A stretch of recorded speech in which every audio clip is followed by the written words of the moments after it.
surprised you when we get the play-by-play of what happened over the last 2.5 years? Well, there was multiple things, Brian. I mean, I could go on and on, but I think one thing that's really important, and it's something that you actually brought up, was the fact that the Russians were continuously trying to reach out and make contact with the Trump campaign. The Obama administration knew this, yet they never gave the Trump campaign a detailed defensive briefing warning them of this. Why not? This is normal procedure. They did it with Senator Feinstein. They've done it with others. And I'm certain that Inspector General Michael Horowitz is going to look at that in his report as to whether or not Hillary Clinton ever received a defensive briefing. That's going to be very interesting because that's going to show the imbalance between the two, how they treated the Trump campaign and then how they treated Hillary Clinton. So that is what stood out to me. The continuous contacts and the failure we know now in testimony provided by Loretta Lynch and everyone else that they were not given a detailed defensive briefing to be warned about the Russians and their attempts to reach out to them. Robert Ray, what do you think about the idea that it sounds like collusion, the door's shut there, but as Brian pointed out, on obstruction, there's a whole bunch of new information potentially in this report. Maybe Democrats in the House pick it up there. But why didn't Robert Mueller, you've been in a position before as an independent counsel, why didn't he make a call on that? Why did he leave this open to Congress?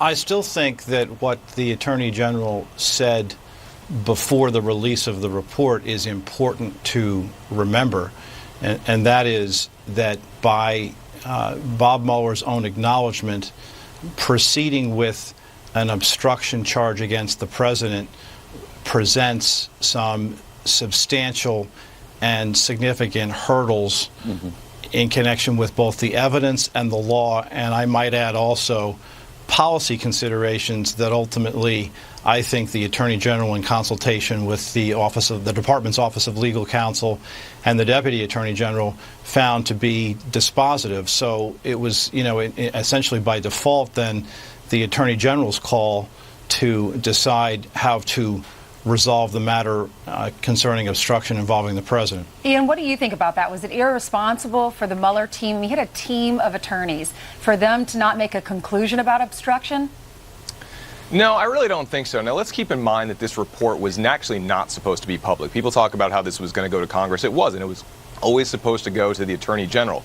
And in the report itself, the Mueller team said, look, when we're looking at corrupt intent, we determined, was the intent to do an obstructive act, was it about personal reasons, or was it about, as Robert Ray said, policy reasons? Because if it's about policy reasons, if it's about being able to execute your job as president, then it's not a corrupt act. And that's where Bill Barr came in and said, look, I looked at the evidence as the Mueller team presented it, and it's clear to me that the reason why the president was doing the things that he was doing was so that he could be president, so that this cloud would be lifted and he would be able to do the functions of the job of president of the United States. Sarah, if you take a step back, and it's hard to because we're in the middle of the play-by-play of this whole thing, and you do it every single day. Think about the perfect storm the Russians walked into. Hillary Clinton idiotically sets up a private server, and she stupidly bleaches it out, creating mystery and made me wonder, what's she hiding? And then 30,000 emails are out in the ether somewhere. And then all of a sudden it turns out that a fishing expedition goes into Podesta's email and works, and it exposes all these other things. So the Russians, who are already trying to get a hold of Trump, now have say, I got information, additional information on the 30,000 emails that could intrigue you. And this rookie organization, known more for their international business, for their politics, is somewhat open to it. And when the Trump Tower meeting takes place, it's overture after overture, one meeting takes place and nothing happens. But then you have the aha moment for the investigators over the next 22 months. Yeah, I couldn't have said it better myself, Brian.